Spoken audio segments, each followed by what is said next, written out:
بسم الله الرحمن الرحيم.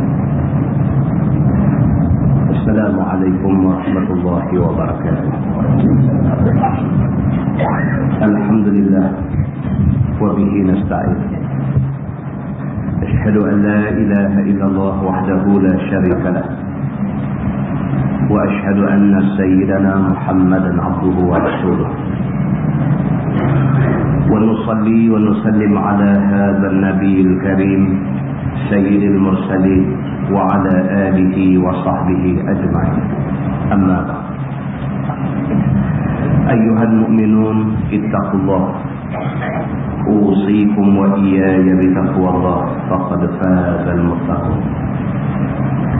Muslimin dan muslimat, mudah-mudahan dirahmati Allah Subhanahu wa taala. Di dalam sebuah hadis riwayat daripada Abi Hurairah radhiyallahu anhu, daripada Nabi sallallahu alaihi wasallam bersabda, sabda Nabi, asrafa rajulun ala nafsihi falamma hadarahu al-maut awsa bani faqala idza ana muttu fa ahriquni thumma ashaquni thumma azruni fil bahri fa wallahi la in qadara alayya rabbi la yu'azzibanni 'azaban ma 'azzabahu ahadan fa fa'alu dhalika bi fa qala lil ardi addi ma akhadti fa idza huwa qa'im fa qala lahu ma hamalaka ala ma sana'ta qala khashyatuka ya rabb aw makhafatuk fa ghafara lahu bidzalik aw kama qala. Hadis sahih riwayat Al-Bukhari, Muslim, An-Nasa'i dan Ibnu Majah. Seorang sahabat Nabi, nama dia Abu Hurairah radhiyallahu anhu, kata dia Nabi sallallahu alaihi wasallam bersabda, kata Nabi, ada seorang laki-laki, dia ni adalah satu orang yang banyak berdosa pada dirinya sendiri. Nabi cerita macam tu. Nabi kata ada satu orang laki-laki, dia ni banyak buat dosa. Falamma hadarahul maut, apabila dia dekat nak mati, apabila dia dalam keadaan dekat dengan sakratul maut, dalam keadaan dia makin dekat dengan nak mati, awsa bani, dia pesan kepada anak dia. Faqala, kata laki-laki itu, idza ana muttu fa ahriquni. Dia kata kalau aku mati sat lagi, kalau ayah mati sat lagi, dia kata hang bakar mayat ayah ni. Dia satu orang laki-laki yang dia sendiri tahu kata dia ada dosa banyak. Oleh kerana dia rasa dosa dia ni terlampau punya banyak, kalau dia mati pun nak kena bakar dalam neraka, jadi lebih baik bila dia mati aja bakar siap-siap mayat dia. Maka dia bagi tahu kepada anak dia, dia kata iza ana muttu, apabila bapa mati fa ahriquni, kamu bakar saja mayat bapa yang banyak dosa. Summa haquni, lepas tu tulang belulang bapa ni kamu katok-katok bagi hancur bah. Summa azruni fil bahri, kemudian debu-debu mayat bapa yang kamu bakar dan tulang-tulang yang kamu katok-katok hancur ni, debu-debu ni semua kamu pergi peranyut dalam air lah.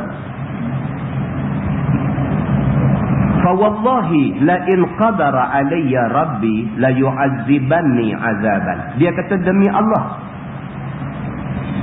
memandangkan dosa aku ni terlampau punya banyak, dia kata Tuhan aku pasti akan azab aku dengan azab yang cukup teruk. Tuan-tuan, kita kalau kita ni orang yang ada buat dosa, Kalau lah kita tak merasa kita berdosa, dekat nak mati kita akan tahu. Siapa pun macam tu.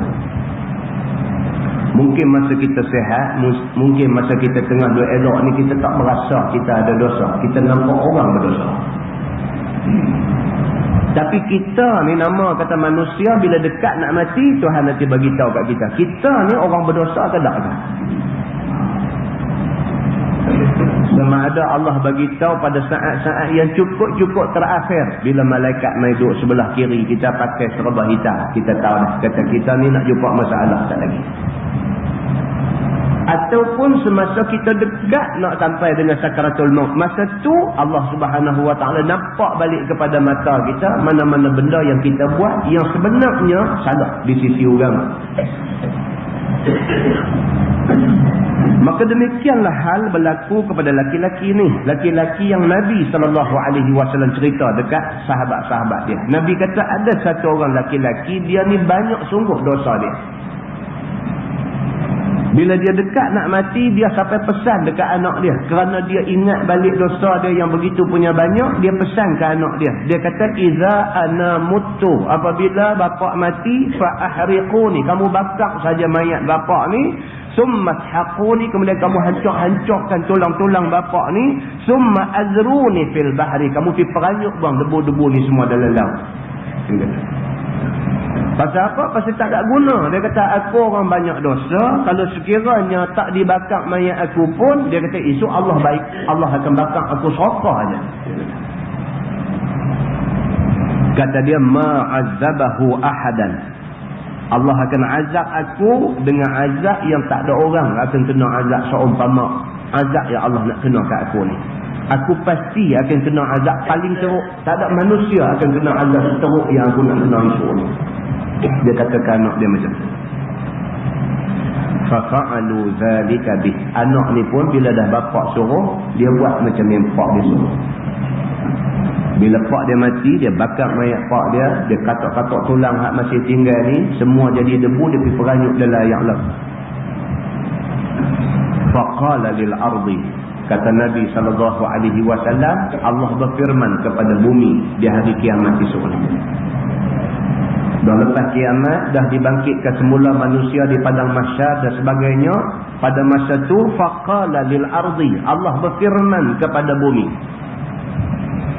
Allah kata, addi ma akhadti.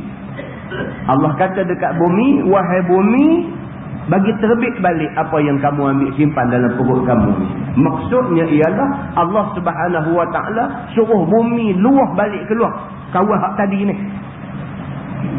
Kawan hak buat banyak dosa, kemudian sebelum mati dia berasa menyesal, dia berasa insaf, dia berasa dia kena bertaubat di atas dosa dia, sampai dia tunjuk keinsapan dia tu, sampai pesan dekat anak dia suruh buat macam yang disebutkan tadi. Manusia ni Allah kata dekat bumi, wahai bumi, keluarkan balik orang hak tadi ni. Faiza huwa qa'im. Apabila dia diterbit keluar balik daripada bumi, bangkit berdiri di depan Allah Subhanahu Wa Taala.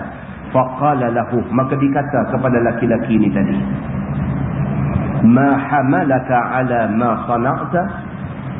Tuhan kata, apa yang menyebabkan kamu sampai lagu tu kamu pesan tinggal dekat anak kamu dulu?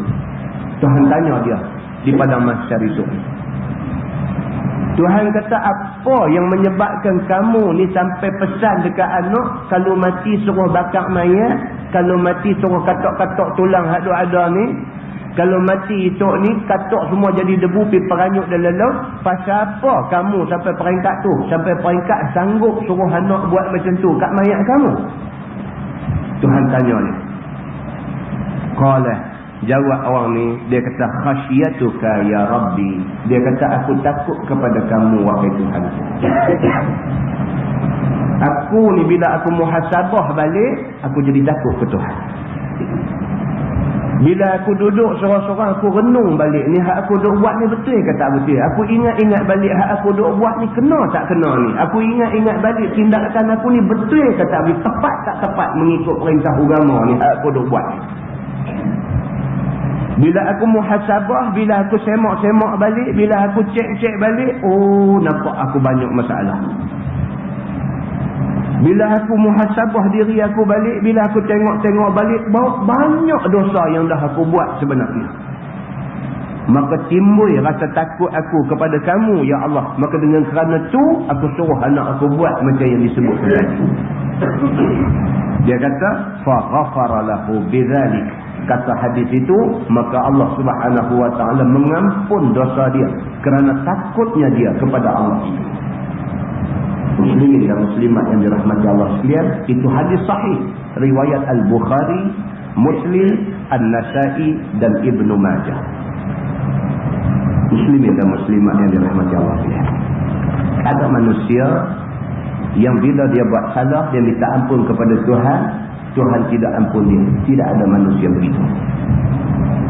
Bahkan di dalam sebuah hadis riwayat daripada Jundub radhiyallahu anhu, kata dia, anna Rasulullah sallallahu alaihi wasallam haddath anna rajulan qala wallahi la yaghfiru Allahu li fulan wa inna Allah ta'ala qala man dhal ladhi yata'alla alayya an la aghfira li fulan fa inni qad ghafartu li fulan wa ahbattu 'amalak. Atau kama qala, hadis sahih riwayat Imam Muslim. Nabi sallallahu alaihi wasallam bersabda, Nabi kata ada satu orang laki-laki. Nabi kata dalam hadis itu, anna rajulan qala, ada satu orang laki-laki, dia duduk bercakap, dia duduk kata, dia kata wallahi la yaghfirullahu li fulan. Dia kata demi Allah, dia ni Tuhan tak ada nak ampun dia. Jahat dia ni. Ada orang kata macam tu. Dia marah dekat satu orang, dia benci dekat satu orang, dia meluat dekat satu orang. Maka dia kata ke orang hak dia benci, hak dia marah, hak dia meluat ni, dia kata sampai macam tu. Dia kata wallahi, dia kata demi Allah, la yaghfirullahu li fulan. Demi Allah, dia ni Tuhan tak akan ampunkan dia. Dia bercakap tu cakap nak buang kerang. Dia tak tahu cakap dia tu salah di sisi agama. Nabi SAW cerita benda ni kepada sahabat-sahabat dia. Nabi kata, anna rajulan qala, ada satu orang laki-laki, sesungguhnya dia ni ada kata, dia kata la wallahi la yaghfirullahu li fulan. Demi Allah, dia ni Tuhan tak akan ampunkan dia sekali-kali. Nabi kata wa inna Allah ta'ala qala, sedangkan Tuhan kata macam lain. Nabi kata, Tuhan kata, man zallazi yata'alla alayya alla aghfira li fulan. Nabi kata, siapa dia ni yang sampai berani bersumpah guna nama aku bahawa aku tidak akan ampun dia ni? Nabi kata, Allah Subhanahu wa taala kata, man zallazi yata'alla alayya. Siapa dia ni? Dia ni siapa yang sampai berani duk kata Tuhan tak akan ampun orang ni? Dia ni siapa? Dia Tuhan tak? Tuhan kata begitu. Fa inni qad ghafartu li fulan. Tuhan kata sesungguhnya dia ni aku dah ampunkan dia. Dia ni orang hak buat salah ni, dia dah minta ampun dekat aku dah ampun dia. Dia ni hak seorang ni, siapa dia ni yang piduk pandai-pandai kata Allah tak akan ampun dosa orang? Hang siapa? Tuhan kata fa inni qad ghafartu li fulan. Sesungguhnya dosa orang tadi ni aku dah ampun dah pun. Tuhan kata wa ahbattu amalak, dan aku mensia-siakan amalan dia ni, orang yang kata aku tak mau ampun dosa orang. Hadis itu hadis sahih riwayat Imam Muslim. Muslimin dan muslimat yang dirahmati Allah sekalian, kita tuan-tuan, kita kena ikut Quran dengan hadis Nabi. Kita tidak boleh ikut perasaan. Sebarang tafsiran, sebarang huraian yang menyimpang daripada Quran dan hadis Nabi, itu tafsiran akal. Tafsiran akal ditolak dalam agama. Apa pun mesti merujuk kepada Quran dan hadis Nabi sallallahu alaihi wasallam. Allah Subhanahu wa ta'ala dalam banyak ayat dalam Quran menyatakan tidak ada manusia yang buat salah, yang minta ampun, yang Allah tak mau ampun dosa dia. Hatta kita tengok kepada kisah Wahsy, banyak kali saya sebut benda ni. Wahsy, satu orang yang bertanggungjawab melembing Sayyidina Hamzah di dalam perang Uhud. Masa Wahsy lembing Sayyidina Hamzah, semua orang kutuk dia, kecam dia, keji dia, kata macam-macam dekat dia. Tuan-tuan tengok apa kesudahan Wahsy. Wahsy akhirnya masuk Islam. Kalau sekiranya Wahsy ini orang masih nak marah dia lagi, masih nak kata kat dia lagi, masih nak musnahkan Wahsy lagi, ini orang tidak boleh terima apa yang Allah Subhanahu wa ta'ala kata dalam Quran. Maka di dalam hadis ni Nabi SAW sebut dengan jelas bahawa Allah Subhanahu wa ta'ala marah dekat orang yang dia bercakap seolah-olah dia Tuhan. Dia tahu orang ni nak masuk neraka, orang ni masuk syurga, dia ni tak akan dapat pengampunan Tuhan dan sebagainya. Dia bercakap lebih pada Tuhan. Sedangkan Tuhan sendiri, orang yang buat salah, Allah Subhanahu wa ta'ala sedia mengampunkan dosa orang yang buat salah. Bahkan dalam hadis ini lebih teruk lagi, dia kata, fa inni qad ghafartu li fulan. Tuhan kata sesungguhnya aku dah ampun dah dosa kawan tu, wa ahbattu amalah. Sebaliknya, amalan kamu ni, hak duk bercakap kata aku tak mau ampun dosa orang ni, amalan kamu aku sia-siakan. Hadis itu hadis sahih riwayat Imam Muslim. Muslimin dan muslimat yang dirahmati Allah sekalian, apa yang kita nak bagi tahu ialah Islam ini agama rahmat. Bila kita bercakap tentang Islam, kita kena bagi tahu dekat orang ramai bahawa dalam Islam rahmat Allah duk tunggu kita. Kita tak boleh bercakap dekat orang nak tutup orang daripada mengharapkan rahmat Tuhan. Tak boleh. Kita bercakap dekat orang, kita mesti bercakap nak mengajak orang kembali kepada rahmat Allah. Mai balik untuk menerima belas kesian Allah. Dan Allah Subhanahu wa ta'ala memang nak limpahkan rahmatnya kepada siapa-siapa saja selagi mana orang tu nak mencari rahmat ini. Mudah-mudahan kita tergolong dalam golongan yang mendapat rahmat Allah Subhanahu wa ta'ala, dan kita tak masuk dalam golongan yang tidak menghargai rahmat Allah Subhanahu wa ta'ala. Mudah-mudahan mukadimah itu memberi manfaat kepada kita semua. Kita menggunakan tafsir Nurul Ihsan jilid 4. Tafsir Nurul Ihsan jilid 4, muka surat 16. Kita masih lagi berada pada tafsir Surah Al-Mu'min. Surah Al-Mu'min, muka surat 16. Firman Allah, a'udzu billahi minasy syaithanir rajim. Alam tara ila alladhina yujadiluna fi ayatillah anna yusrafun. Maka tidakkah engkau lihat wahai Muhammad kepada segala mereka yang lawan bantah pada segala ayat Quran itu. Dalam ayat ni Tuhan nak suruh kita semua, ada Tuhan nak suruh kita tengok adanya manusia yang dia tak sedar, rupa-rupanya dia bantah ayat Quran. Dia duk berasa macam dia ikut ayat Quran, rupa-rupanya perbuatan dia menyalahi perintah dalam ayat Quran. Oh, ini takut. Maka Allah kata, alam tara ilal ladzina yujadiluna fi ayatillah anna yusrafun. Tidakkah engkau lihat wahai Muhammad kepada mereka yang lawan bantah ayat-ayat Quran? Betapa dipalingkan mereka itu daripada iman dengan keesaan dan kekuasaan bagi Allah semata-mata. Mereka ni seolah-olah tak nampak kata Tuhan ni berkuasa. Dia bercakap ni ikut lepas mulut.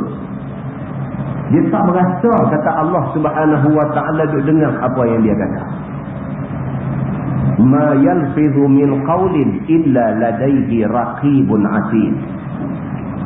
Tuhan kata tidak ada satu benda yang kamu lafaz terbit keluar daripada mulut kamu melainkan dicatat oleh raqib dan atid. Terbit aja di mulut kita, malaikat tulis. Kalau hak kita kata tu betul, mujur. Tapi kalau kita kata tu tak betul, ataupun tak tahu betul tak betul, tapi kita kata siapa, kita akan terima pada dia. Maka Allah Subhanahu Wa Taala mengingatkan benda ni. Kata dia, sedangkan ada dalil yang mewajib atas beriman itu. Sedangkan kita ni tak dapat tidak. Tak ada pilihan. Melainkan kena beriman dengan Tuhan. Tak ada pilihan. Kita ni pun Tuhan buat. Udara hak kita tu sedut ni pun Tuhan buat. Tuhan izin kita sedut udara ni. Tuhan izin. Tuhan bagi dekat kita kesihatan. Esok dia boleh ambil balik. Esok, bukan nanti minggu depan, bukan nanti bulan depan. Esok, saat lagi dia boleh ambil balik. Ni di tempat kerja saya ni. Baru tadi aja. Ya, balik pada hospital, balik main pucat muka. Itu pasal apa? Baru disahkan kena leukemia. Oh. Ini Allah Subhanahu Wa Taala, Tuhan Maha Kuasa. Umur baru 40 lebih sikit-sikit gitu aja. Duk heran, duk berasa badan kau duk kesih, kau duk kecil, kau duk nampak kau duk halus lagu. Makan tapi duk jadi nampak kau duk serah lagu tu. Kata tadi baru disahkan kena leukemia. Tuan-tuan bayangkan tuan-tuan, kalau doktor bagi tahu kata minta maaf saya terpaksa sahabat perang, tolong tabahlah dengar. Tak syok dah kita dengar banyak tu, tak syok dah. Dia habaq pula dia kata cik sah kena leukemia. Tuan-tuan, leukemia tuan-tuan macam kanser. Kalau nak baik ni dengan izin Allah saja. Cerita berubat ni tak tahu. Kalau nak baik ni memang dengan izin Allah saja Tuhan nak bagi dia baik. Kalau dia baik setelah disahkan leukemia, kalau dia baik, makna kata Tuhan saja nak bagi kebaikan dekat dia. Dia tak boleh jadi orang jahat dah lepas. Sampai lagu tu orang boleh kata. Muslimin dan muslimat yang dirahmati Allah sekalian. Allah bagi nikmat kesihatan, kita boleh hidup, boleh duduk sedut nafas, kita boleh makan minum, kita boleh buat macam-macam ni. Allah bagi. Allah bagi maknanya Allah boleh ambil balik. Begitu. Firman Allah, allazina kazzabu bil kitab wa bima arsalna bihi rusuluna wa bima arsalna bihi rusulana fasawfa ya'lamun. Bermula segala yang dusta dengan kitab Quran dan dengan barang yang kami suruh dengannya akan segala rasul kami daripada tauhid Allah dan daripada bangkit hari kiamat dengan roh dan jasad, maka lagi ketahui mereka itu akan seksa dusta mereka itu di akhirat dengan neraka, yakni kafir-kafir Mekah. Itu dia. Allah Subhanahu Wa Taala sebut dalam ni, dia kata orang yang macam mana ni yang akan yang dianggap sebagai melawan ayat Allah ni orang macam mana? Dia kata yang pertama ialah orang yang tak percaya Quran. Tak percaya Quran ni tuan-tuan, bukan nak ambil Quran 30 juzuk lempar baru kata tak percaya Quran. Bukan nak nanti tolak satu juzuk Quran baru dia anggap tak percaya Quran. Bukan nak nanti tolak satu surah baru nak dia anggap tak percaya Quran. Kalau kita tolak satu ayat, kita tolak satu perkataan, kita tolak satu huruf, dalam keadaan kita beriktiqad mengatakan ni huruf Quran, tapi aku tak mau, kata. Itu dia yang kata hukum akidah di dalam Islam ni macam tu. Tak boleh tolak. Quran ni tak boleh tolak. Semua ayat yang ada dalam Quran ni tak boleh tolak. Daripada ayat yang menyentuh tentang soal hukum hudud yang hebat tu, sampailah kepada ayat yang kecil-kecil suruh kita berakhlak mulia. Semua tu kita kena ambil. Kita tak boleh nak ambil ayat tentang nikah kahwin saja untuk kita beriman. Kita nak tolak ayat lain. Kita tak boleh nak ambil ayat tentang soal hukum hudud saja untuk nak kata kita beriman dengan Quran. Kita tolak ayat lain. Kita tak boleh nak terima ayat tentang nak perbaik diri soal akhlak saja. Kita tolak ayat lain baru dikata kita beriman. Yang kata beriman ni dia terima semua ada dalam Quran tu. Muslimin dan muslimat yang dirahmati Allah sekalian. Kita dalam masyarakat kita ni ambil secara juz'iyah, ambil juzuk-juzuk. Bila bercakap tentang soal muamalat, misalnya bercakap tentang soal kita kena jauh daripada riba dan sebagainya, berdegak-degak bila bercakap. Tengok tak semayang subuh. Ada macam ni. Tengok dari segi jaga soal semayang, puasa dan sebagainya, cukup punya cantik. Bila ramai baca ayat tentang hudud, dia tahu apa tak? Ada. Dia ni lebih tangi bocok tandu, kalau lebih tandu bocok tandu. Kita tak mau. Islam, Allah kata udkhulu fis silmi kaffah. Dia kata masuklah kamu dalam Islam ini semua sekali. Kita bercakap tentang soal-soal yang Allah suruh, dalam masa yang sama kita menentang juga benda yang Allah suruh. Tak mau macam tu. Maka Nabi Muhammad SAW, dia bila bawa Islam dalam bentuk yang syumul macam tu. Kalau kamu kata kamu nak ikut Islam bukan sahaja soal sembahyang. Islam bukan sahaja soal kena buat haji. Islam bukan sahaja soal berjihad. Islam ni semua sekali. Perangai hang kena elok. Perangai elok tu Islam. Nabi kata. Muslimin dan muslimat yang dirahmati Allah sekalian. Ini ajaran Islam yang dibawa oleh Nabi SAW. Dia tak ada tolak. Satu ayat pun dia tak tolak. Satu perkataan dalam Quran pun dia tidak tolak. Satu huruf dalam Quran pun dia tidak tolak. Maka ni yang dikatakan beriman dengan Quran, beriman dengan kitab Quran yang disebut oleh Allah Subhanahu Wa Taala. Dan orang-orang yang akan kena azab Tuhan juga ialah orang yang tidak mau beriman dengan tauhid Allah. Dia tak mau nak terima kata Allah tu esa. Dia tak boleh terima. Dia nak syirik juga Allah dengan benda lain.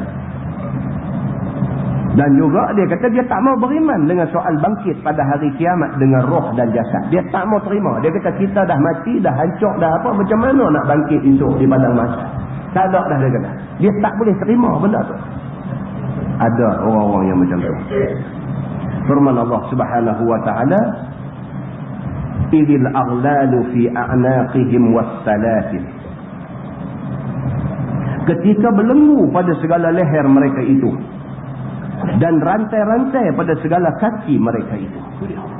Orang-orang ni di hari akhirat esok, bila mereka ni dicampak ke neraka, masuk neraka dalam keadaan kena belenggu. Belenggu kaki, belenggu tangan, belenggu tengkok. Kena belenggu dengan rantai-rantai besi. Diheret mereka ini ke dalam neraka.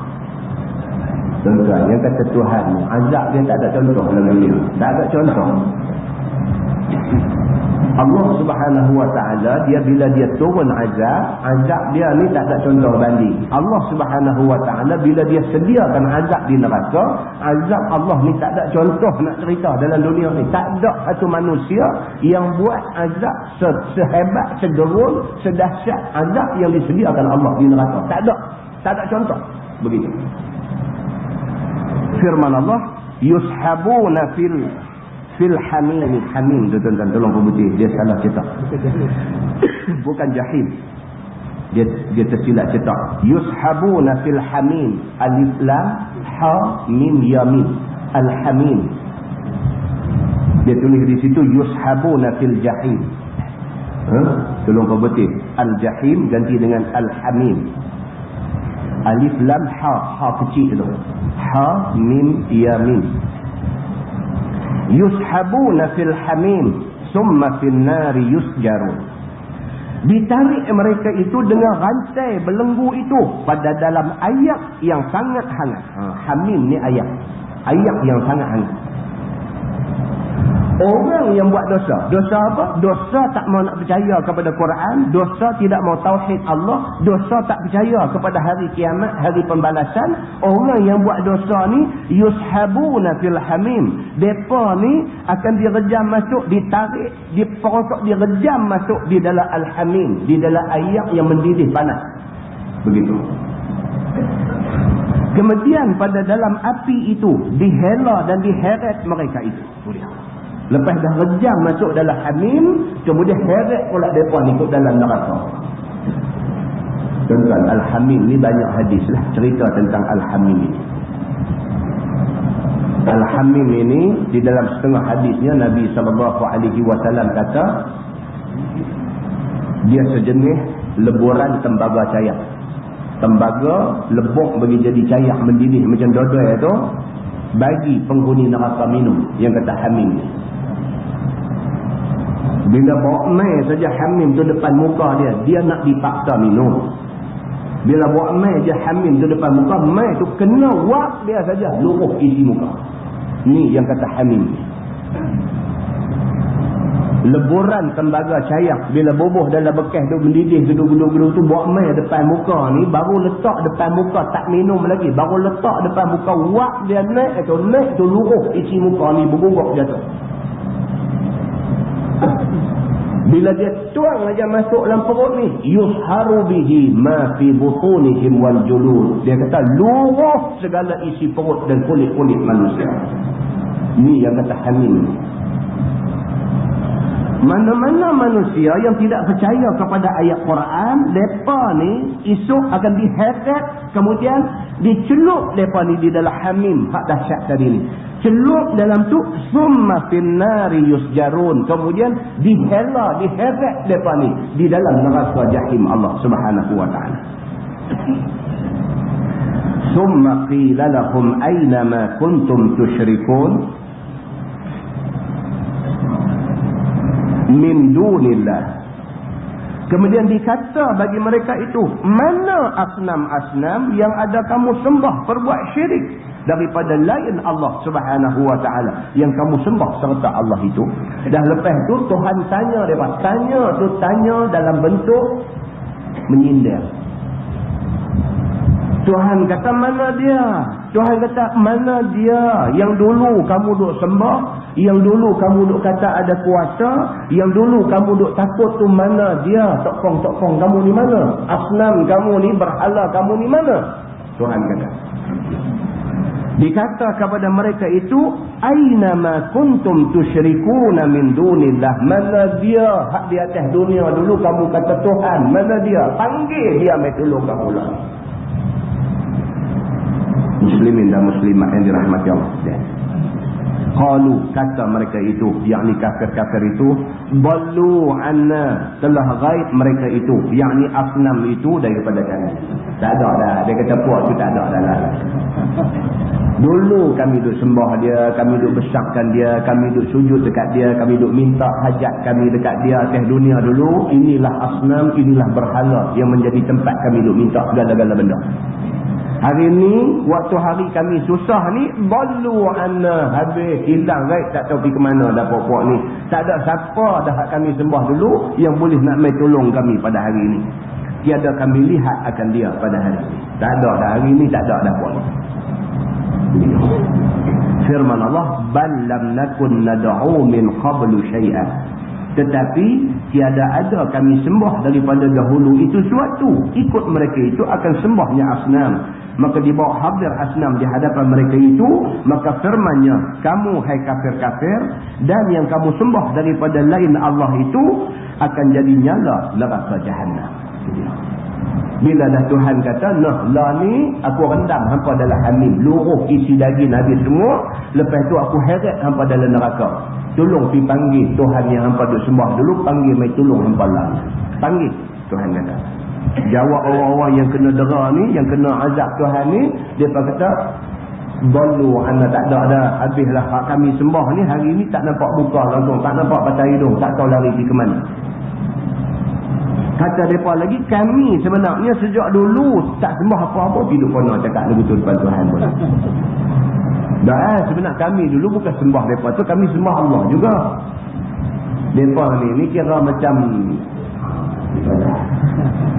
kita sembang dengan golongan yang menyembah asnam. Dia pakai jawab dulu. Dia kata Tuhan Allah juga. Habis tu dia ada dalam rumah, ada ini siapa di mana?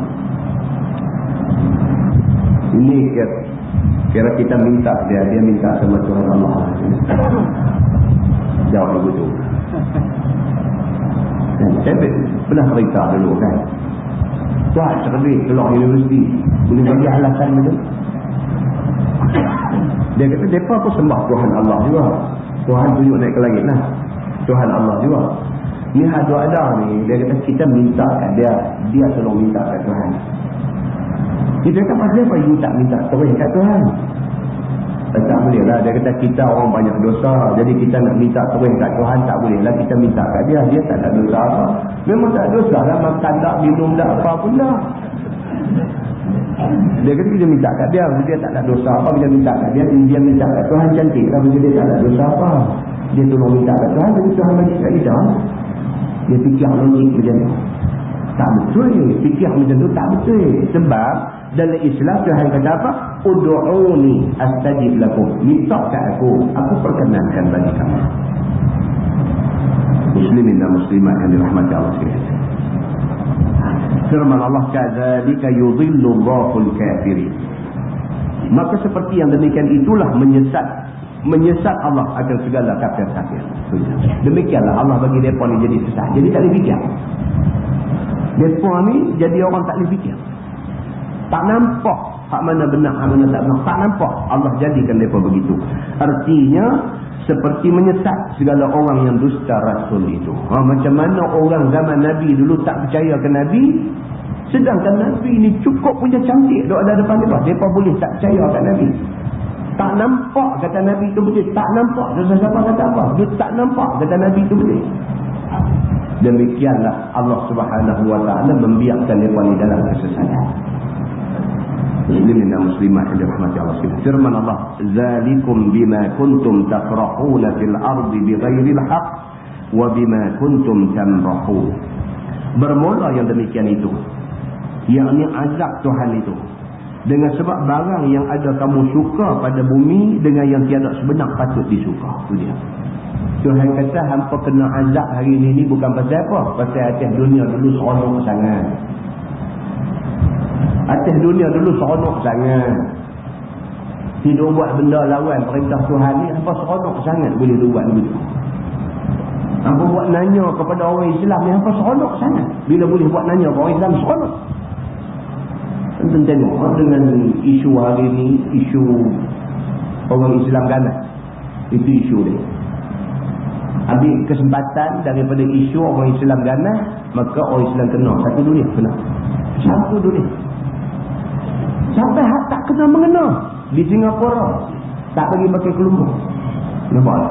Puncak dia apa? Puncak ambil daripada puncak kapal terbang lenggak bangunan tu je. Puncak tu aja. Yang sampai hari ni pun tak ada bukti jelas mengatakan orang Islam yang buat benda tu. Tak ada bukti jelas sampai hari ni. Walaupun sampai hari ni tak ada bukti jelas, tapi tetap kata orang Islam ganas. Tepat juga kata. Ambil sempena daripada tajuk yang kata orang Islam ganas ni, kira orang Islam kena seluruh dunia. Selama ni pun kena dah, tapi kena lagi teruk. Ambil sempena daripada tu, kena lagi teruk. Muslimin dan muslimat yang dirahmati Allah sekalian. Kalau nak kira sakit hati ni, tak tahu nak abang punya sakit hati. Tapi boleh untuk sakit hati. Boleh untuk sakit hati. Boleh untuk semayang hajat lah, minta dekat Tuhan. Boleh tu, boleh buat. Semayang hajat, Tuhan tak makbul pun. Dia nampak Tuhan tak makbul pun dalam sikit masa ni. Muhasabah tak pasal apa. Pasal apa yang doa kita lah ni jadi tak tajam pasal apa. Tak mana tak kena dia. Sampai seolah-olahnya macam doa kita ni Tuhan tak dengar. Seolah-olah.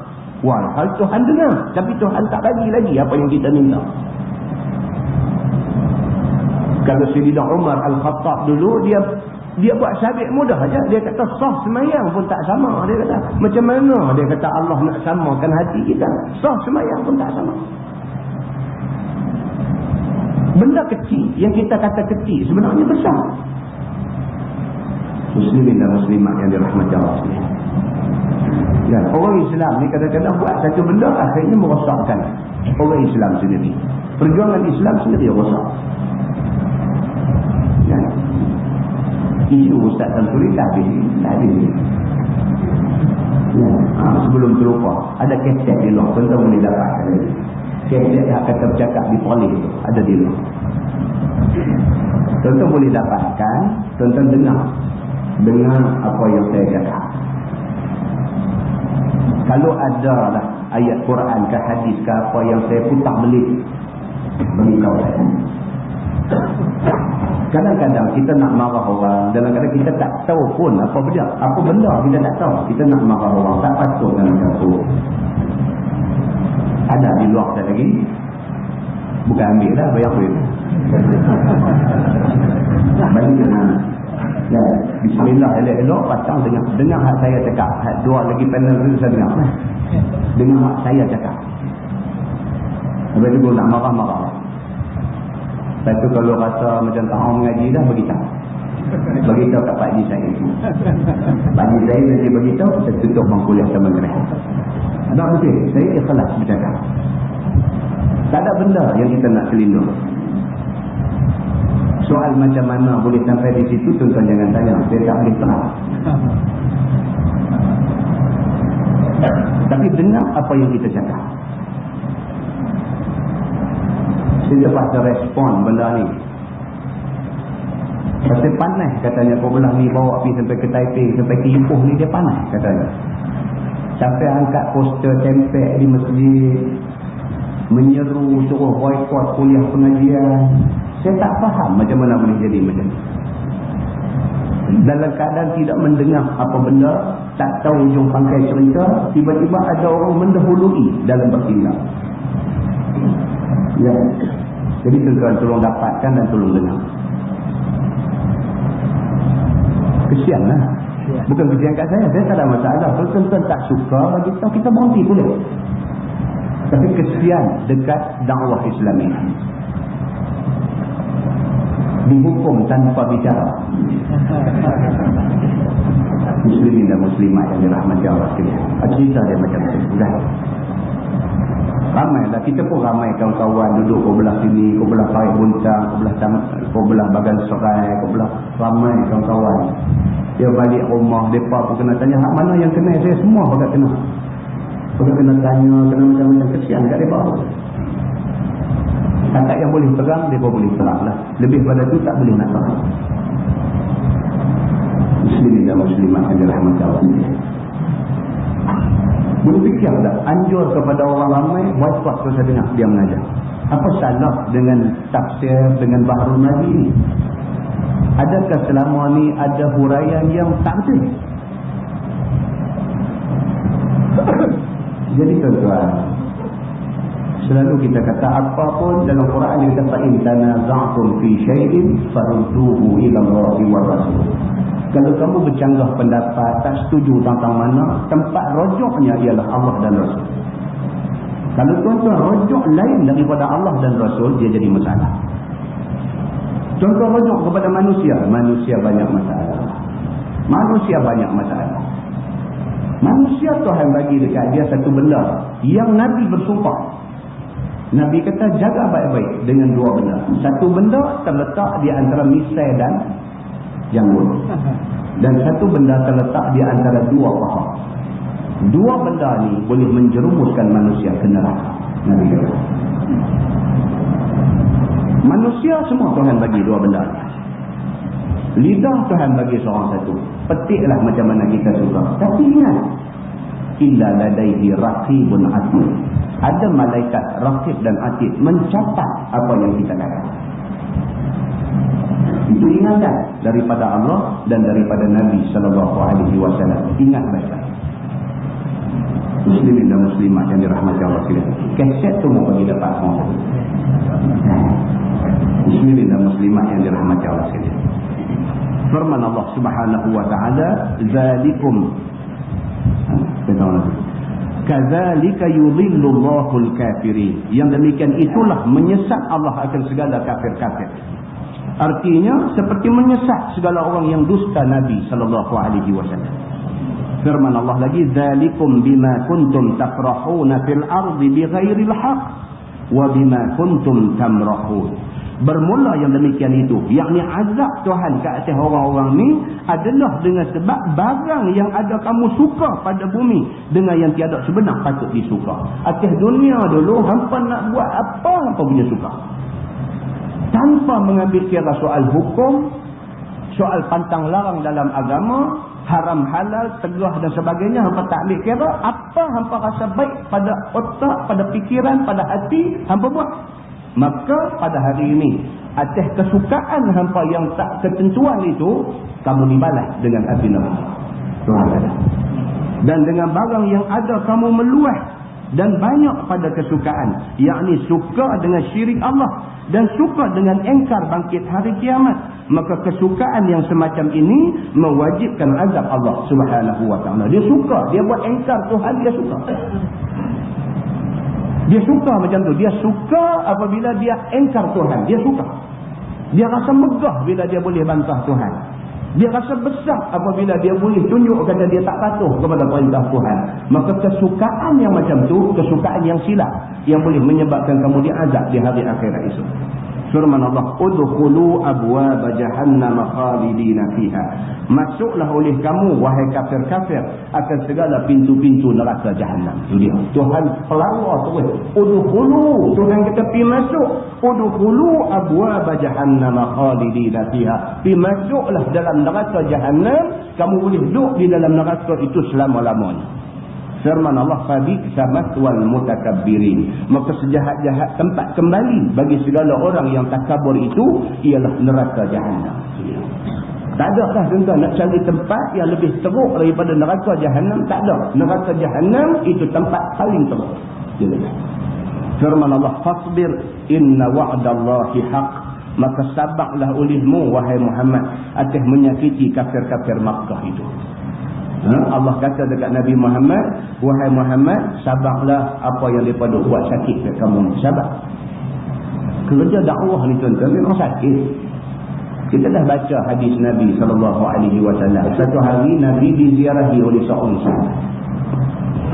Seorang sahabat main ziarah Nabi. Sampai di rumah Nabi, nampak Nabi ni duduk dalam keadaan macam orang duduk tahan sakit. Maka dia tanya Nabi, dia kata, ya Rasulullah, kamu sakit apa? Jawab Nabi SAW, al-khamsu ay al-ju'. Nabi kata, tak ada sakit apa, cuma aku lapar. Nabi kata. Sahabat ni bila dengar Nabi kata Nabi lapar, dia tak ada buang masa dah, terus bangkit keluar daripada rumah Nabi, pergi ke satu kebun kurma.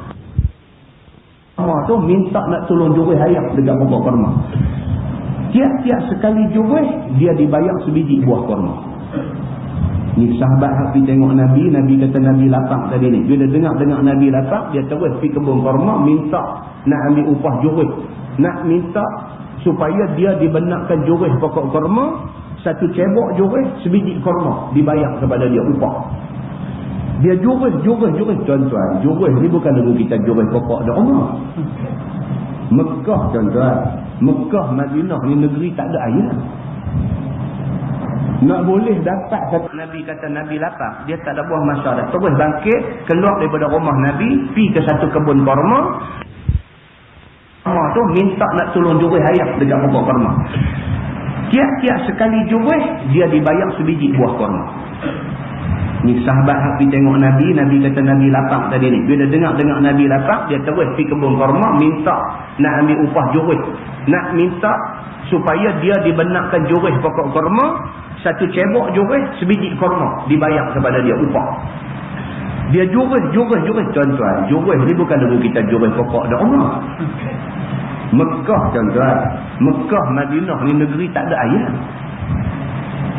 Nak boleh dapat satu bekas air tu daripada kawasan wadi tu, nak ambil air, nak bawa balik main, nak jurih, nak pi pula, nak ambil, nak susah tuan-tuan. Nak dapat air di Mekah, di Madinah ni susah. Sahabat ni sanggup buat susah tu pasal apa? Pasal nak dapat kurma. Pasal apa? Dia nak ambil kurma tu nak bagi Nabi SAW makan. Ulang alik daripada tempat ada air tu mai jurih dapat sebiji. Pergi ambil lagi air di tempat tu mai jurih dapat sebiji. Pergi ambil air daripada sebiji. Dapat berapa biji yang agak-agak boleh bagi Nabi makan. Berlari dia ke rumah Nabi SAW. Bila sampai di rumah Nabi, dia suruh Nabi nganga mulut. Dia suap kurma dalam mulut Nabi. Nabi makan.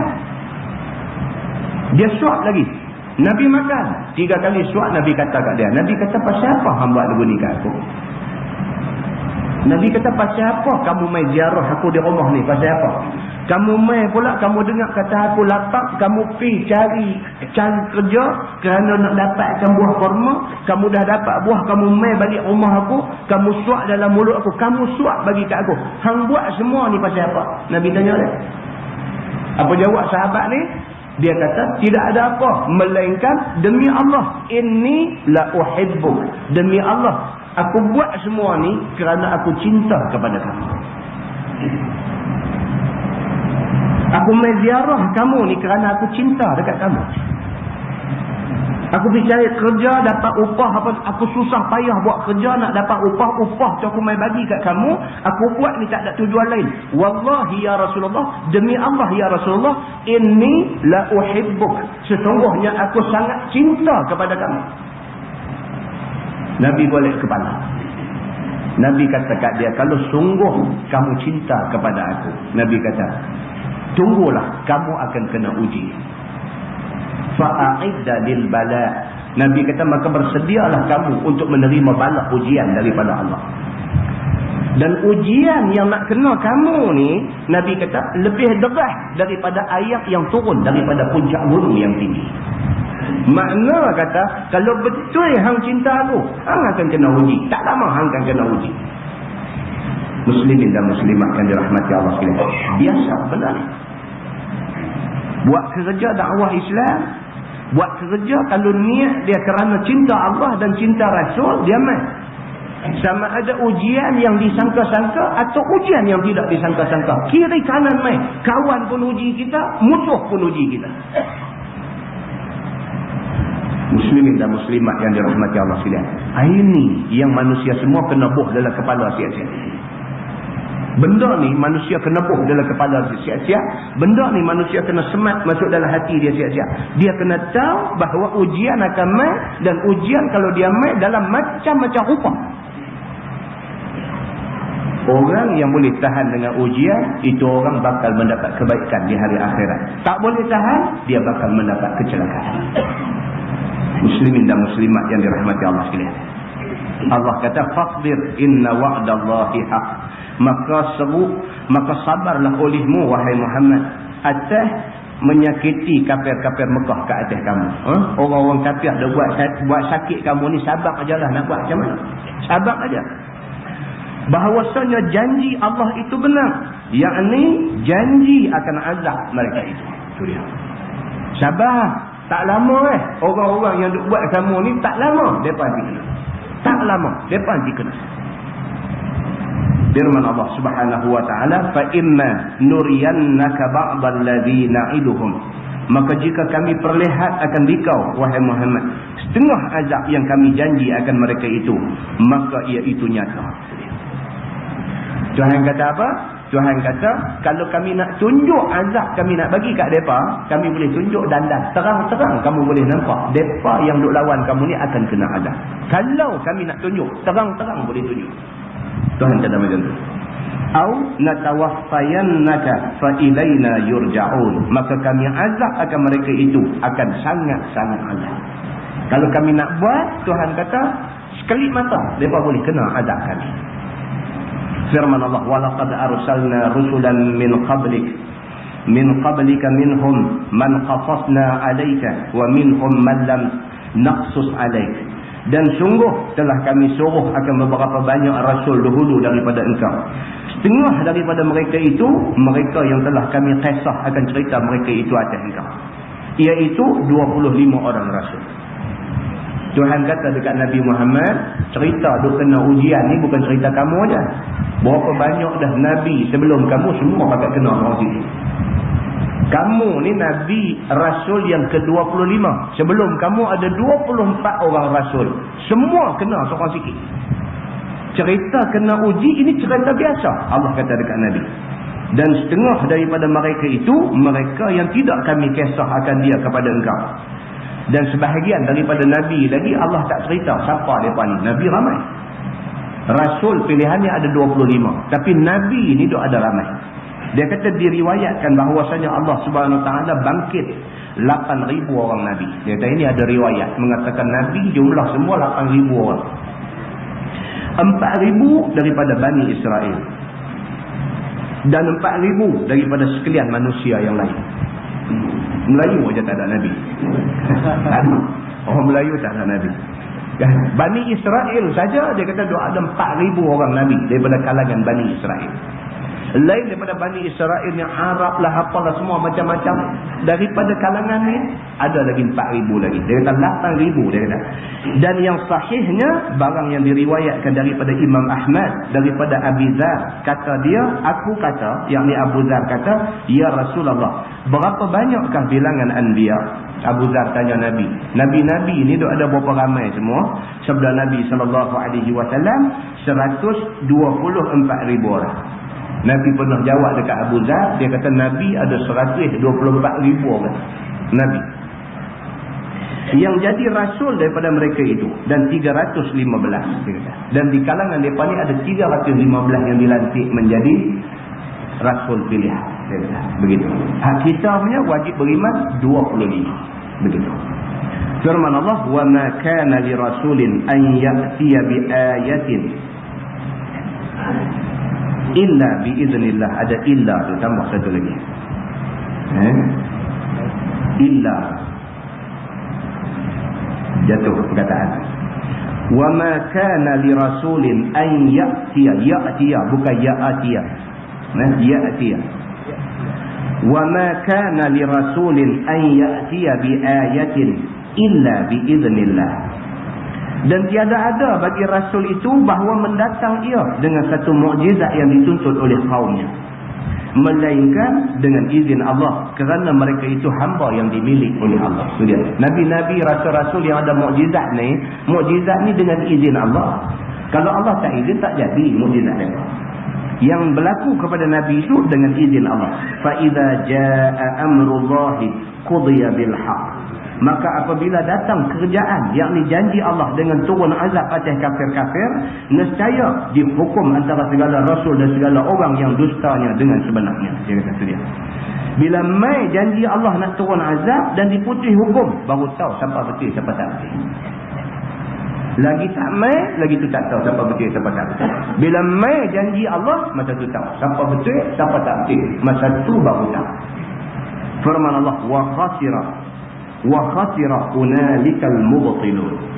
Dan rugilah di sana akan segala orang yang batil, yakni orang yang tiada beriman, yakni zahirlah oleh hukumnya dan oleh kerugiannya bagi manusia. Dan mereka itu, yakni kafir-kafir itu, rugi sekalian tiap-tiap waktu, dahulu daripada itu lagi. Itu dia. Bila mai azab Tuhan, rugi habis orang yang kena timpa dengan azab Tuhan ni. Rugi habis. Tak ada siapa di kalangan mereka ni yang menerima kebaikan apabila tibanya azab Tuhan. Firman Allah, Allahul ladzi ja'ala lakumul an'am. Bermula Allah itu Tuhan yang menjadi bagi kamu itu segala an'am, yakni segala binatang ternakan, unta, lembu, kambing dan sebagainya. Litarkabu minha, supaya kamu buat naik kenderaan setengah daripadanya seperti unta. Ini pula dia nak ceritakan kita kekuasaan Tuhan. Menatang ada dalam muka bumi ni semua Tuhan buat. Dia kata. Daripada al-an'am ni binatang ternakan, binatang kaki empat, boleh sembelih, buat korban dan sebagainya ni al-an'am. Selain daripada tu, segala sotong, udang, ketang, kola kurang ni semua Tuhan buat. Semua Tuhan buat. Semua tu Tuhan punya kuasa, Tuhan buat. Contoh masuk dalam laut, berapa banyak binatang duduk dalam laut tu. Ya heran tak habis-habis. Sikit kabut nelayan duduk turun tiap-tiap hari. Tiap-tiap hari satu dunia ni nelayan turun dengan macam-macam pukat duduk ada. Duduk kau ambil sotong, udang, ketam, apa semua ni tak habis, tuan-tuan. Maha kaya Allah Subhanahu wa ta'ala. Kena fikir. Itu sebab kita pelik apabila orang nak jadi nelayan tak semayang. Kita pelik. Pasal apa? Pasal dia menghadapi kebesaran Allah di laut. Tak sepatutnya nelayan tak semayang. Pasal apa? Pasal dia melihat kebesaran Allah. Dia tengok.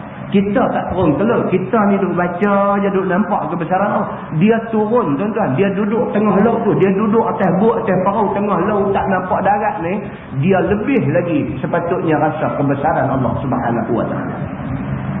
Dengan duk kaut hasil khazanah laut tak habis ni pun satu dah. Kalau fikir hak tu pun semayang lebam daya. Kalau duk fikir yang tu je. Tarik pukat boleh hasil, tarik pukat boleh hasil, tarik pukat boleh hasil. Tak berasa kan nak celup tangan dalam laut ambil semayang terbut. Pelik juga. Dia boleh ada masa duk tunggu pukat tu, dia boleh buka daun pakau main judi. La haula wala quwwata illa billah. Ini nelayan-nelayan di Jepun ni, orang yang boleh. Nelayan kita sini insya-Allah lah. Kan insya-Allah mayang elok. Ni hadut pula Jepun ni.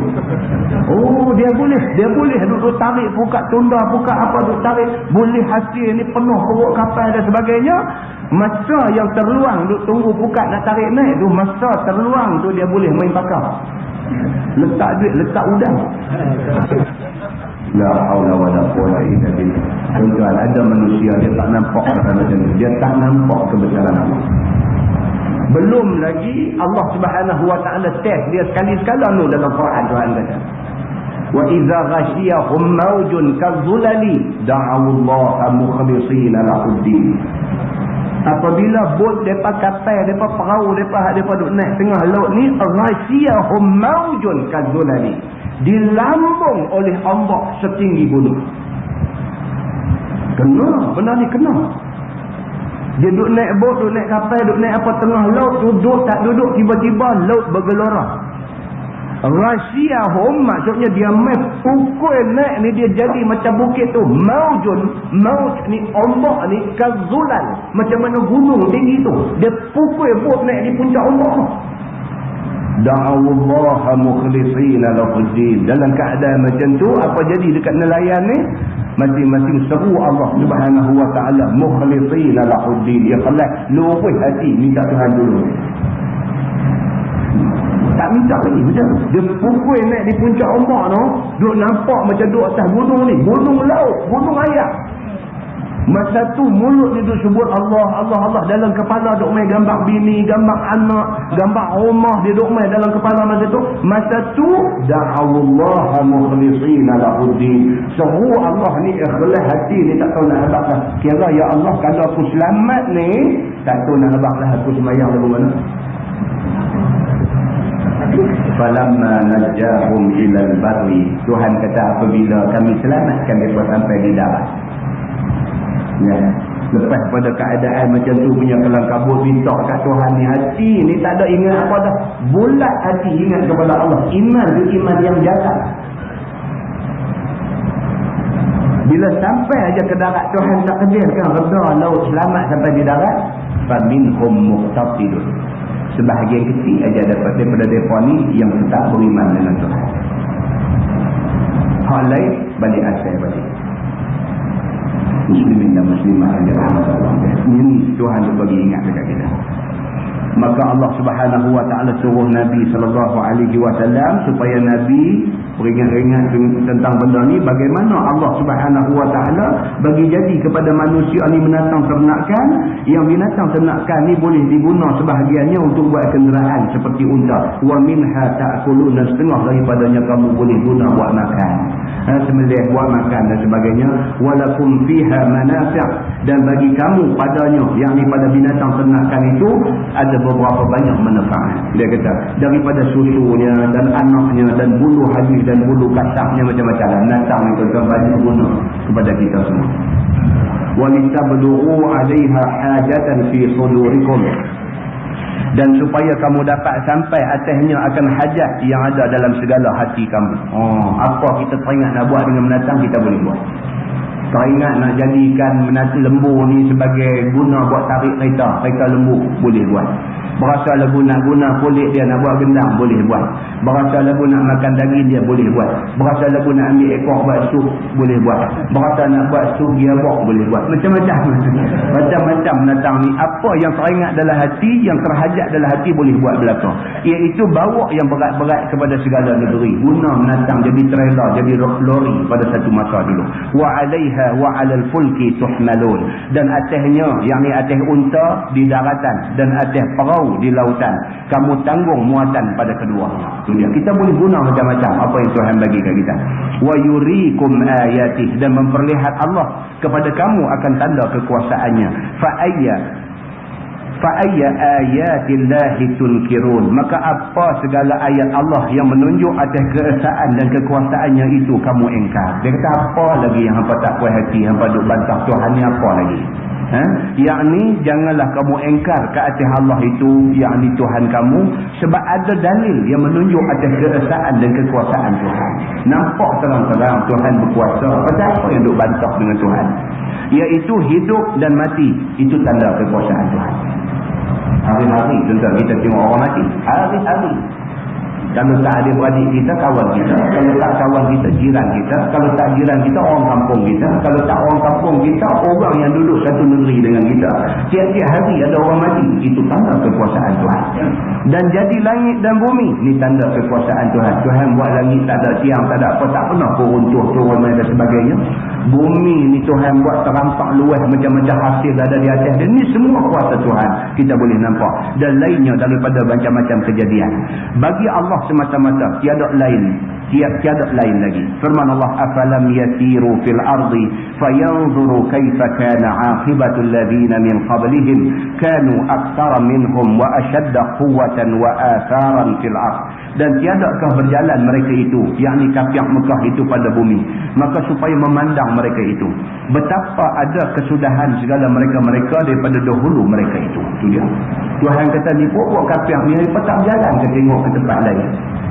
Kalau berjalan, hampa tak pernah ambil yang tiba bila tengok apa yang ada di atas muka bumi.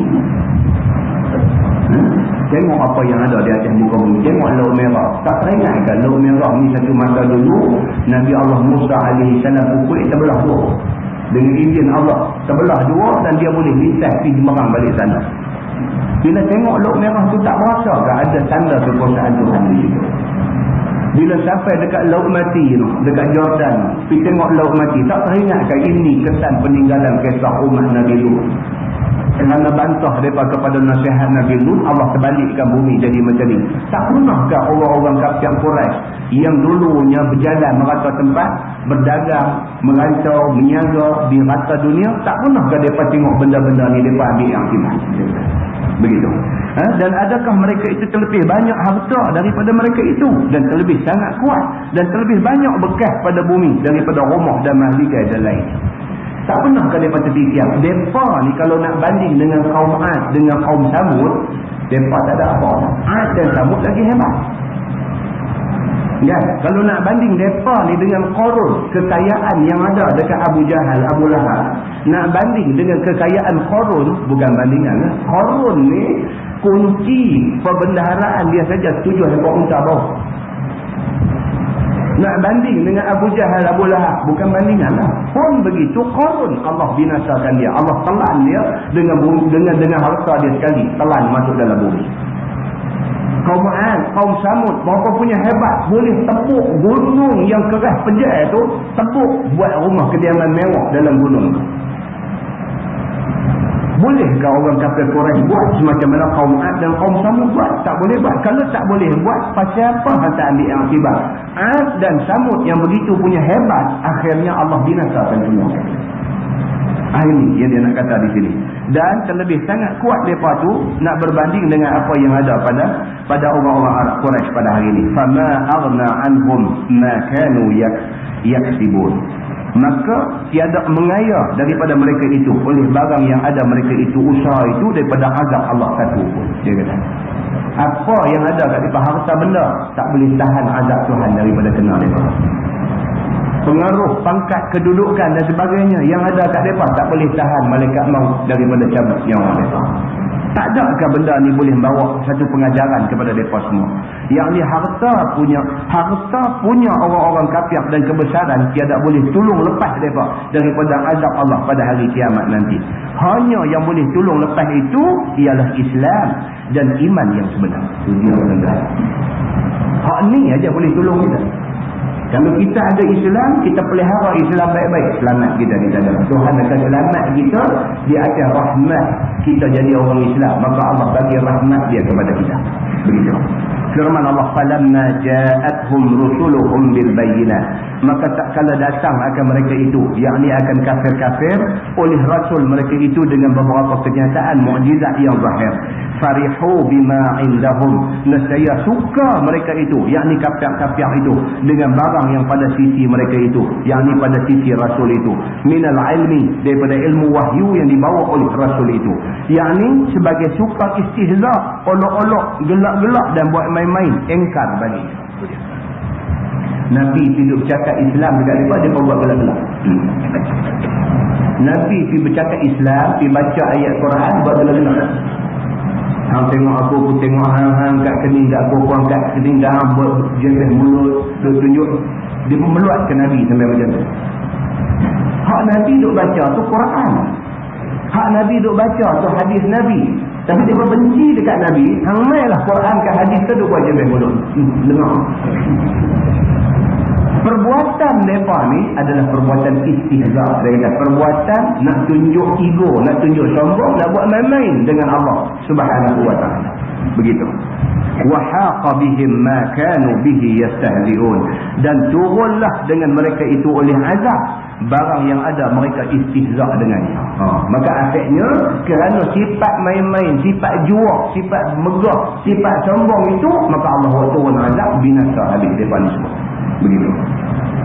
Tuan-tuan, Allah dia nak main azab ni, bukan nanti buat main putih beliau, main terbalik bumi tu semua besar kan. Dia buat main sikit aja, dia buat main apa kan, patah kaki, patah tangan kan, mulut dia buat tu mana ke apa. Azab. Padan dengan apa yang dia buat, maka Tuhan buat main kena dia. Bila kena macam tu, sendiri muhasabah diri sendiri. Mana aku punya silap ni sampai macam ni Tuhan buat main kan. Itu juga satu bentuk daripada balak yang Tuhan buat turun ke dia, kerana dia istihza main-main dengan ajaran yang dibawa oleh Nabi SAW. Firman Allah, falamma ra'au ba'sana, maka tak kala lihat mereka itu, yakni kafir itu, akan azab kami, azab Allah, qalu amanna billahi wahdah wa kafarna bima kunna bihi musyrikin. Kata mereka itu, telah beriman kami dengan Allah, yakni Allah Tuhan yang esa, dan kufur kami dengan barang yang ada kami syirik dengannya. Itu dia. Dia terus-terus kata macam tu, kami beriman dengan Allah Tuhan yang esa dan kami tinggal benda-benda syirik. Falam yakun yanfa'uhum imanuhum lamma ra'au ba'sana, maka tiada manfaat akan mereka itu oleh iman mereka itu. Itu dia. Bila mai bala Tuhan, azab Tuhan mai, iman pun tak ada guna. Anda tengok apa yang jadi kepada Firaun.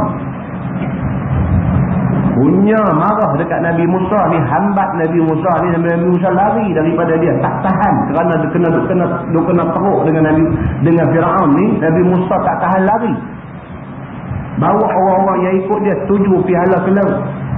Sampai orang yang ikut dia kata, wahai Nabi Allah, ke mana kamu nak bawa pergi ni? Ni jalan ni halau ke laut ni.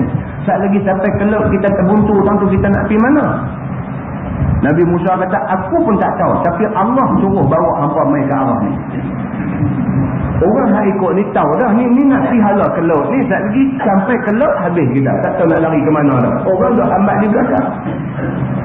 Nabi Musa kata, aku pun tak tahu Tuhan suruh mai ikut ni. Aku tak tahu apa nak jadi saat lagi. Dia bukan tahu kata saat lagi ni Tuhan nak suruh pukul laut nak sebelah. Tak tahu. Pakai ikut Tuhan suruh je. Pakai percaya kepada perintah Tuhan aja. Bila sampai duk beradak dengan laut ni, masing-masing pengikut ni pakat duk tengok muka Nabi Musa. Habislah kita sampai tadi. Tiba-tiba Allah kata apa? Idri. Allah kata, bi'asa kalbah. Pukul dengan tongkat kamu ni, pukul laut tu kata. Dia pun terus kata pukul laut dengan izin Allah Subhanahu wa ta'ala, bantuan Tuhan mai, laut sebelah dua, dia terus lintas sampai Jemerang dan sampai balik sana. Firaun dengan pengikut dia duduk ada tengah laut. Tengah laut dah nampak dah Nabi Musa dengan orang dia dah naik ke darat, dia pada ada tengah laut. Tiba-tiba Allah kata dekat Nabi Musa, pukul balik sekali lagi. Bila pukul saja, ayam hak terbelah tadi bercantum balik. Tuan-tuan, benda ni jadi sungguh. Benda ni jadi sungguh. Tuhan buat dah benda ni. Islam ni kalau Tuhan nak tolong, dia boleh buat. Macam tu Allah boleh buat. Tapi Allah nak bagi pertolongan ni, Allah nak tengok orang Islam ni bagi elok dulu. Bagi elok dulu Islam sama Islam duduk bercakap dengan aku lagi. Macam mana Allah nak tolong kita? Islam sama Islam ni berdiri bagi elok dulu duduk atas jalan Quran, atas jalan hadis Nabi SAW. Keutamaan kita ialah Islam. Hak tu dulu bagi faham. Hampa boleh faham hak tu. Hampa boleh faham kata semua nak buat ni nak buat kerja Islam. Faham hak tu, insya-Allah Allah akan buat pertolongannya. Ini dia ni kata dia betul, kontu salah, kontu kata dia betul, kawan ni salah. Padahal sama-sama jemaah Islam. Apa? Muslimin dan muslimat yang dirahmati Allah. Contoh kalau baca buku uslub dakwah, uslub dakwah. Tengok cara Nabi dakwah macam mana. Nabi dia bukan ceramah tadi. Ceramah tu zaman Nabi khutbah lah. Khutbah tu satu cara daripada cara-cara dakwah Nabi. Nabi tidak hanya berdakwah melalui khutbah, melalui baca ayat Quran. Nabi berdakwah juga melalui ziarah. Nabi pergi ziarah rumah sahabat-sahabat dia, rumah apa Nabi ziarah. Ziarah tu dakwah saja. Kita pernah dengar hadis bagaimana Nabi SAW zaman awal-awal Islam dulu punya duk kena teruk ni, duk lalu nak pergi masjid, nak pergi semayang, lalu orang duk lempak atas belakang ni macam-macam. Lalu bawah satu rumah atas ni lempak turun, mai perut utang untuk berok jatuh atas belakang busuk. Nabi balik ke rumah basuh-basuh bersih pakai baju lain keluar pergi semayang. Hari kedua lalu dia buang sampah atas belakang Nabi, beruk kata jatuh. Nabi balik ke rumah basuh-basuh bersih keluar pergi semayang. Hari ketiga lalu dah habis dah, perut pun tak ada, dah sampah pun tak ada, dah tengok Nabi lalu sakit hati, duk sakit juga lagi, jual ayam bagi basah. Nak buat juga ke Nabi ni. Tengok lagi apa lagi ada dalam rumah boleh duduk lepas atas belakang Nabi ni. Tengok oh dia jual ayam berak basah baju Nabi. Basah Nabi lap-lap pergi semayang dulu. Hari keempat Nabi pun macam tak ada jalan lain, duk lalu jalan tu juga. Ni yang kata Nabi itu juga cara dakwah. Nabi lalu waktu juga hari keempat lalu tunggu apa nak jatuh tak jatuh. Tak ambil tidur kan dia. Hari kelima, hari keenam, 7 hari tak ada. Nabi tanya orang ada di bawah tu. Nabi kata ni kawan kita di atas ni apa hal? Jawab kau ni apa? Dia kata sakit. Sakit. Nabi kata sakit. Nabi balik rumah, jumpa isteri dia Aisyah. Nabi suruh buat makan. Nabi suruh buat makan, Nabi bawa makanan tu. Bawa makanan pergi ziarah dia padahal musuh. Padahal musuh. Nabi pergi ziarah dia. Nabi bawa makanan pula lagi pergi jumpa dia. Nabi tunjuk akhlak baik dekat dia. Nabi masuk pergi dekat dia. Dia tengok Nabi terkejut. Dia tak siap. Nabi pula main masa tu. Nak lawan tak lawan. Nabi bukan nak pergi ajak lawan. Nabi nak pergi tunjuk akhlak aja dekat dia. Nabi pergi dekat dia. Nabi masuk dekat dia. Nabi pegang dia.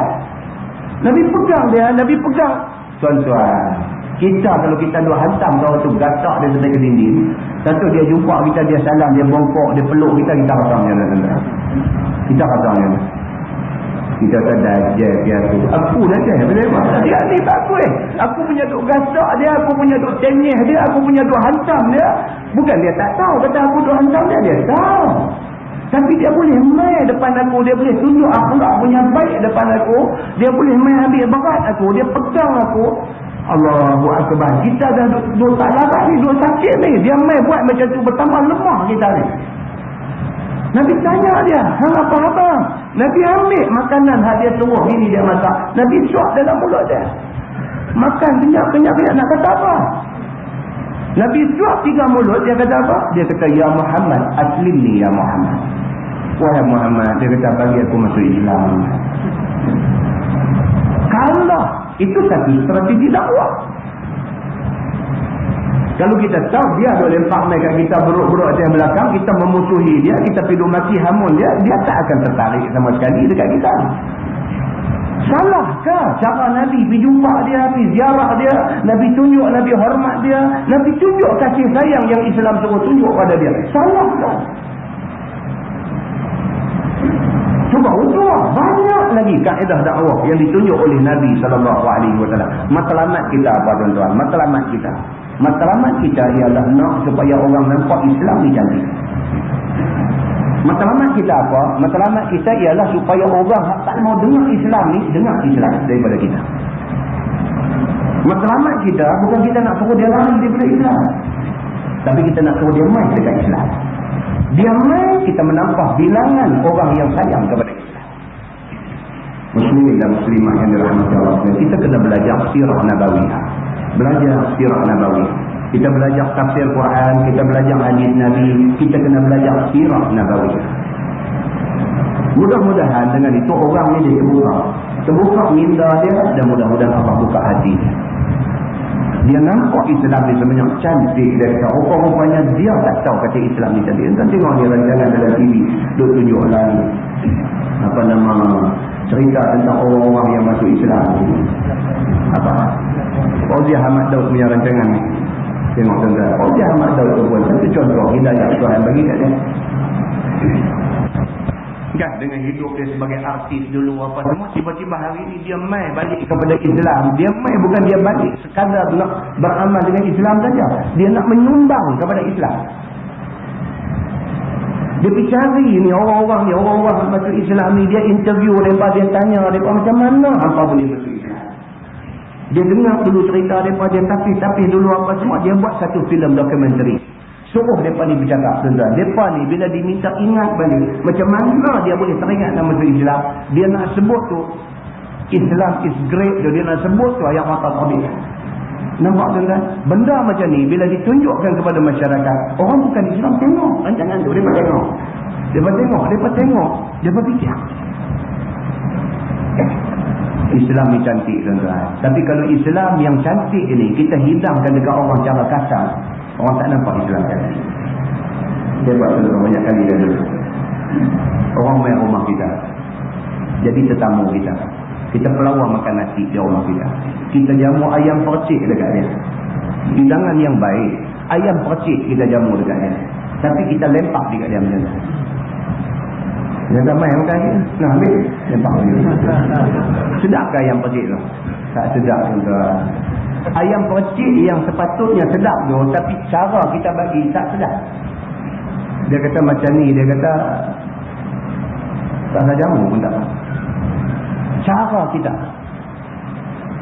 berbanding dengan orang main rumah kita, kita tak ada apa, lop apa pun tak ada. Itu kita telur goreng saja kita buat, kemudian ikan perkacang ada sikit, buat yang tu saja yang ada. Kita jamu dia, kata minta maaf lah tak dan tapi ni, kita jamu dia, kita layan dia elok. Sedap, tuan-tuan. Telur goreng tu sedap, tambah 2 pinggan. Apatah lagi kalau orang main rumah kita, kita jamu ayam percik, jamu dengan adab sopan, tunjuk kata kita seronok dia main, bertambah-tambah sedap hidangan yang memang sedap itu. Islam macam tu lah. Islam ni sedap, cantik, cukup comel. Tapi kalau cara kita bagi Islam tu tak cantik, orang kata Islam ni kafir. Agama lain tak betul. Dalam dunia ni hak betul Islam satu je, hak lain tak betul. Tapi cara mereka tarik orang main kat agama mereka, ramai orang tu merati kat mereka.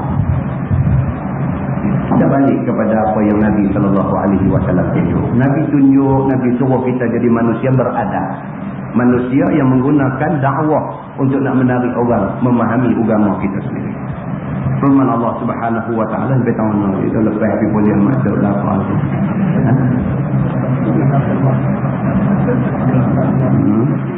sunnatullah allati qad khalat fi ibadihi. Maksudnya sudah jadi adat Allah yang telah lalu pada segala hamba-Nya yang dahulu kala. Tiada manfaat iman waktu turun azab. Itu dia. Dia kata siapa pun kalau dah last minute baru nak beriman tak boleh dah. Firaun tadi ni, bila Nabi Musa akan balik tanah, dia sampai tengah laut, Allah suruh pukul laut cantum balik. Bila laut bercantum balik, Firaun dengan tentera ni nak lemah dalam air. Firaun dalam keadaan air tu masuk hidung dah ni. Apa Firaun kata? Dia kata amantu bi rabbi Musa, aku beriman dengan Tuhan Musa. Dia kata, tapi iman Firaun sudah tak diterima Tuhan lagi. Pasal apa? Pasal dia ada pada saat-saat kecemasan. Allah tak terima lagi dah orang yang bertaubat pada saat-saat yang macam tu. Firman Allah, wa khasira hunalikal kafirun, dan rugilah di sana oleh segala kafir. Sekira-kira tiada terima iman waktu turun azab. Artinya nyatalah kerugian mereka itu bagi tiap-tiap seorang, dan mereka itu, yakni kafir-kafir itu, rugi tiap-tiap waktu sejak dahulu daripada datang azab itu lagi, rugi habis mereka. Sadaqallahu alazim. Lepas ini kita masuk surah As-Sajdah. Saya minta maaf saya ambil masa lebih sikit pasal nak perhati surah ni. Lepas ini insya-Allah kita masuk surah As-Sajdah Makkiyah. Surah As-Sajdah di sini ialah surah Fussilat. Surah Fussilat. Surah Fussilat yang mengandungi 53 ataupun 54 ayat. Insya-Allah. Wallahu a'lam.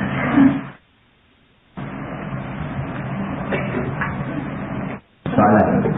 Dia kata apabila sujud seseorang hamba Allah dalam sembahyang, nescaya sujud sertanya 7 anggota. Betul ya? Ini hadis Nabi lah. Nabi kata sujud ala a'dha'i sab'ah. Sujud di atas 7 anggota. Iaitu muka, maksudnya dahinya, 2 tapak tangan, 2 lutut dan 2 tapak kaki. Yakni hujung kaki dilipatkan menghala ke kiblat. Soalan saya, apakah yang dimaksudkan dengan 2 tapak kakinya? Yakni 2 hujung kakinya dilipatkan menghadap ke kiblat. Rujukan dia kata Bahrul Mazi jilid 2 muka surat 173. Yang dituan-tuan dalam mazhab Syafi'i. Dalam mazhab Syafi'i termasuk di dalam 7 anggota sujud tu ialah jari kaki. Dan jari kaki yang dimaksudkan dengan jari kaki itu kata Imam Syafi'i ialah perut tapak kaki. Dia kata perut. Dalam mazhab Syafi'i pula yang dikatakan perut itu ialah benda yang apabila kita angkut dia bersentuh. Yang tu perut.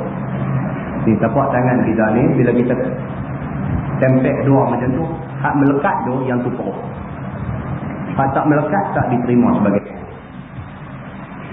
Jadi ada satu pendapat dalam mazhab Syafi'i, dia kata apabila sujud pastikan hak kawasan kalau tapak kaki kita cantum tu, hak belaga tu perut kawasan tu bagi kena mata lipat.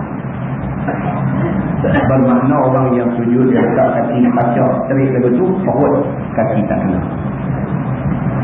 Dan walaupun ada pendapat yang mengatakan janji hujung kaki kena sudah sah. Kalau dalam mazhab lain dia kira 7 anggota, dia tak kira perut ke apa ke, janji kaki sentuh ya lantai, sentuh tak lipat ke, sentuh lipat ke, dia kira sah. Jadi tuan-tuan kalau kita pergi muka tengok ada orang sujud kaki dia tak lipat, kan dalam mazhab dia kata tak apa. Tapi dalam mazhab Syafi'i mesti kena lipat, dan lipat tu pula dia kata sedaya upaya bagi perut tapak kaki tu kena kapet, kena lantai masa kita sujud tu, maka itu dikira sebagai anggota sujud. Begitu. Nah, itu yang dikatakan 7 anggota. Cuma hak ni tak berapa jadi masalah sangat. Yang biasanya jadi masalah ni masalah orang perempuan. Selalu depan kita tanya soalan, bila orang perempuan sujud dalam sembahyang, tapak tangan dia terlapik kain telepuk. Hak tu banyak orang bertanya. Tapak tangan dia terlapik kain telepuk, sah ke tak sujud dia? Kalau ikut keputusan dalam mazhab Syafi'i sah walaupun terlapik kain terbang. Hanya satu sahaja anggota yang tidak boleh terlapik ketika sujud, iaitu dahi saja. Tapak tangan, 2 lutut dan 2 hujung kaki apa semua ni kalau terlapik tidak menyebabkan batal sembahyang itu. Itu mengikut pendapat yang muhtamad dalam mazhab Syafi'i. Dan banyak perempuan tu tanya benda-benda macam ni kan. Jadi masalah lah bila dia nak sujud, saya lagi kain telekong nanti main duduk lapik, jadi dia nak kena duduk kelepiak pula kain telekong dia, kelepiak dia jadi kau pula. Jadi Islam dalam soal ibadat dia tidaklah bertujuan nak jadikan masyaqqah, nak jadikan susah orang nak buat ibadat. Wallahu a'lam. Yang baik daripada Allah, yang tak baik silap saya. Kita sambungkan dengan tasbih kafarah dan surah.